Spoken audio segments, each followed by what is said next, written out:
Good afternoon. I am certain that you're going to have a productive time at the NHBCUAA conference. I regret that I can't be there with you physically, but I'm really very excited to share with you about the President's Action Council.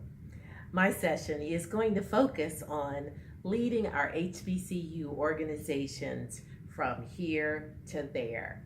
You should have in your packets my presentation outline, so feel free to use it to take notes. And I've also included a PowerPoint deck, so use that to follow along as I share my information with you. You'll see on the first slide that my first question is why? And this is a very important question.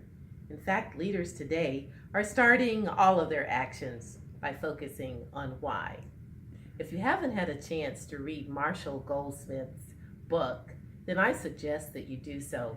You'll find there's a lot of good information chalked in there about what we need to think about when we're looking at what got us here and recognizing that it won't get us there.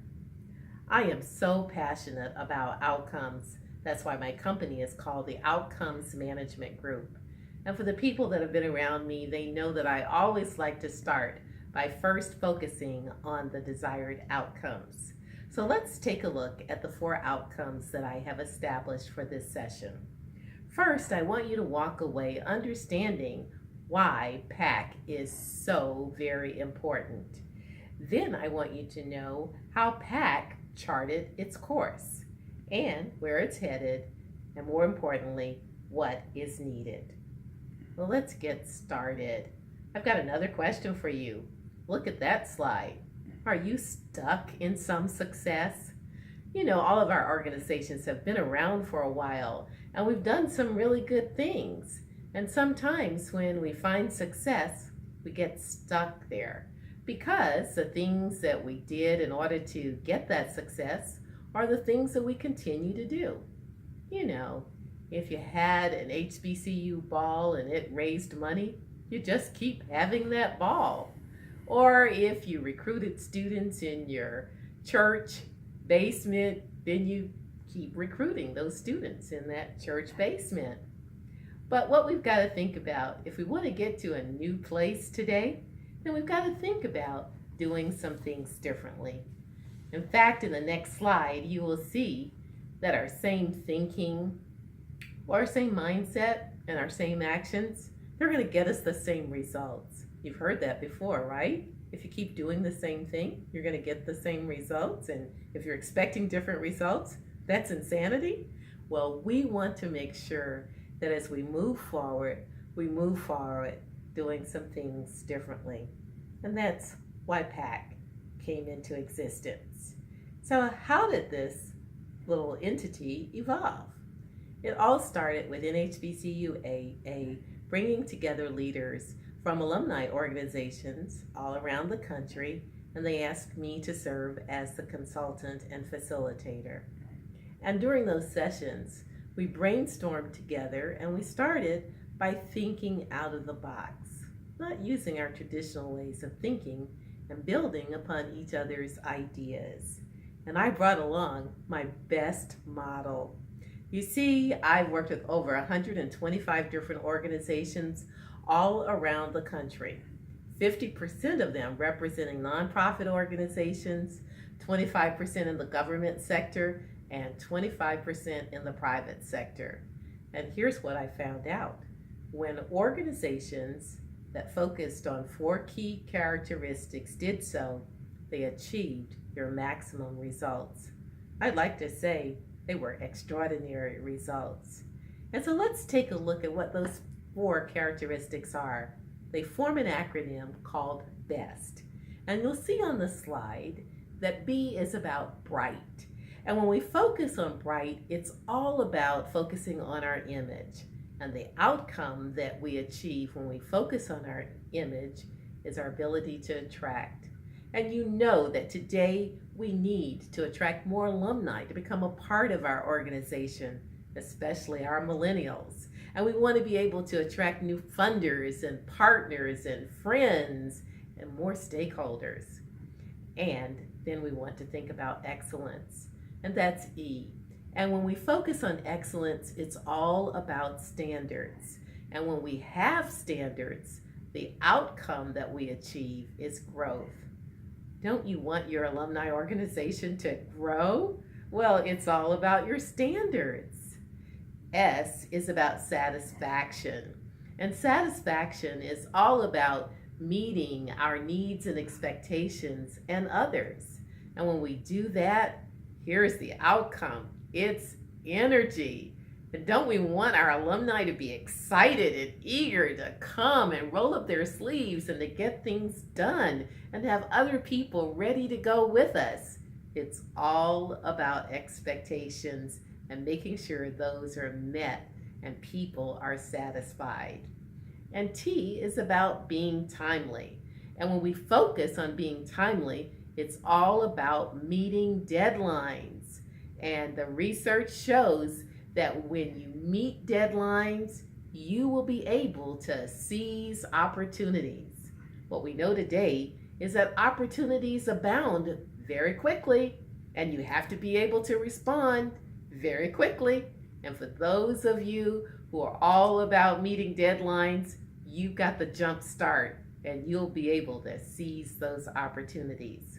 Well, that's my best model, and it created a frame for how we moved forward.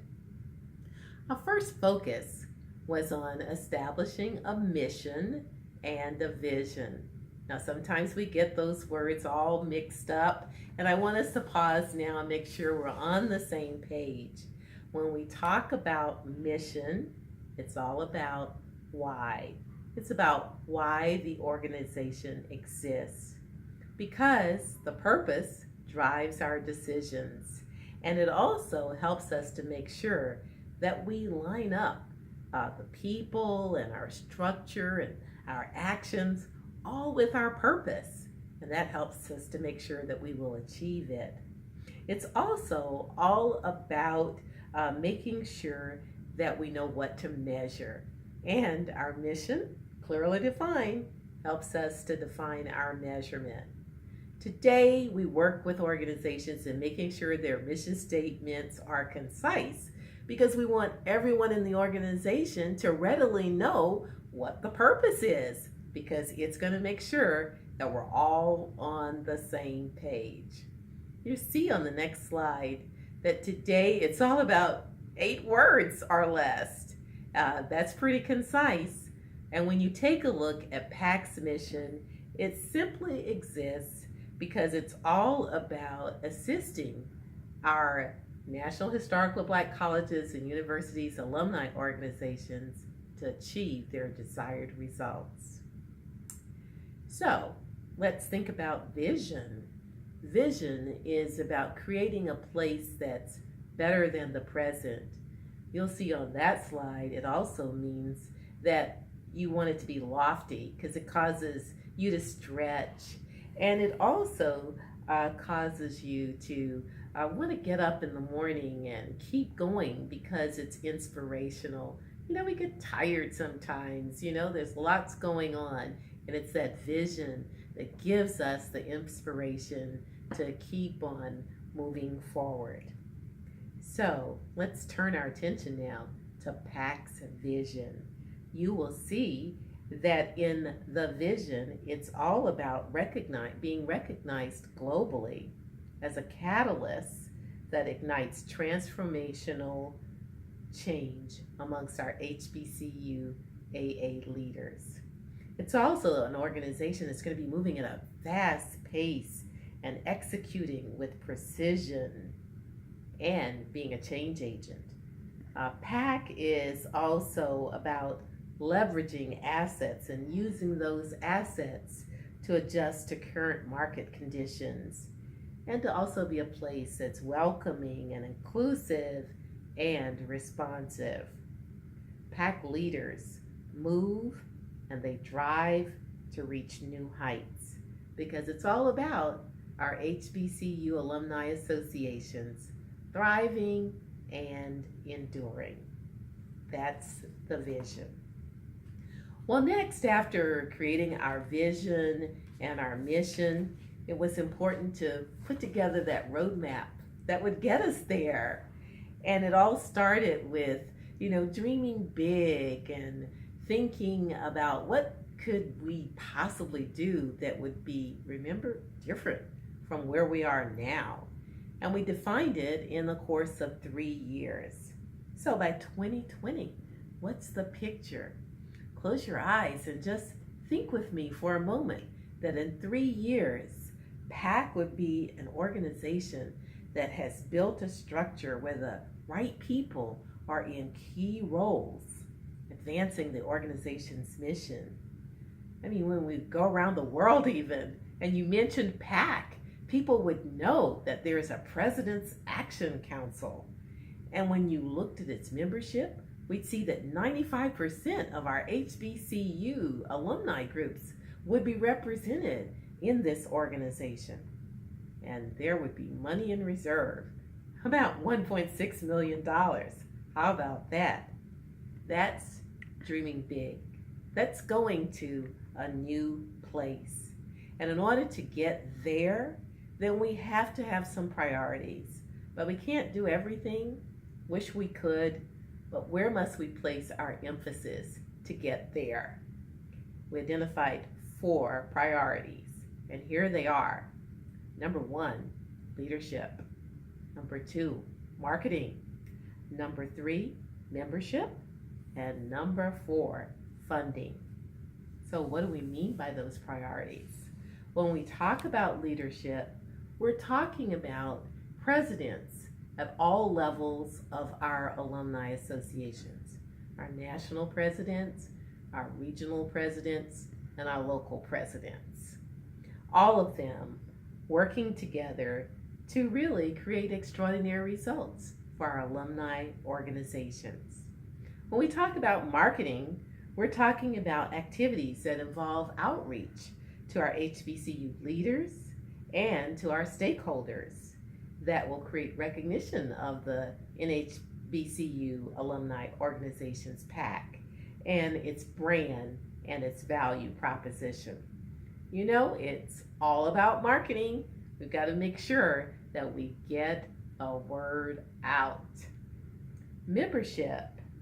It's all about making sure that we have a campaign, that we get members, not just to join the organization, but to be actively engaged in the organization and advancing its mission. And then finally, our funding is all about generating those revenues that we talked about, but from a diverse revenue stream that will help us to facilitate our growth and sustainability. So those are our 4 priority areas. And then it's all about identifying our paths. Where do we, what do we do? What do we choose to do in order to get there? And so for each of those areas, we have a particular path. When we think about our leaders, the path is developing our leaders, making sure that our leaders are equipped in order to really achieve the results that they have identified. Our path around marketing is about making sure that we keep our eye on managing our marketing activities. Our third path, as it relates to membership, it's all about recruitment and it's all about engagement. And when we think about funding, our path is all about utilizing out-of-the-box strategies so that we can get those funds from a variety of different sources. Well, our next step in the process, great to have that best roadmap, but how do we make it come alive? How do we operationalize it? And so for each of those 4 areas, each of those 4 paths, we then identified what specific outcomes we wanted to achieve, what activities and tasks needed to be engaged in, who needed to be involved, what resources were needed, and yes, what scorecard would we use to see how we're doing. And of course, we have to have milestones as well. Those details are all in the PAC operational plan, And I won't share those with you today, but you can get a copy of it, I'm sure, from NHBCUAA. And then let's switch now to where is PAC headed? It's moving forward. And you can see on our next slide that the next step, we've got our plan, right? Our best roadmap. And we've operationalized it so we know what it is that we need to do. And now is the tough part. It's all about execution. That requires discipline. And it's really critical because it's the steps that we're going to take to move our ideas from words into actions that will get results. And you'll see that we need to have everyone pulling together, moving forward in the same direction. And so, here is what is next. It's all about you. We need you. If you are a president, or if you are a member of an alumni association, we need for you to let your president know. Or you want to make sure that you share this word with others that are in HBCU alumni organizations, because it's time now for our leaders to join PAC and get engaged so that they can help to make it happen. So let's get the word out. PAC, the President's Action Council, is all about action, and we need all of our leaders from our HBCU organizations to get on board so that we can move from here to there.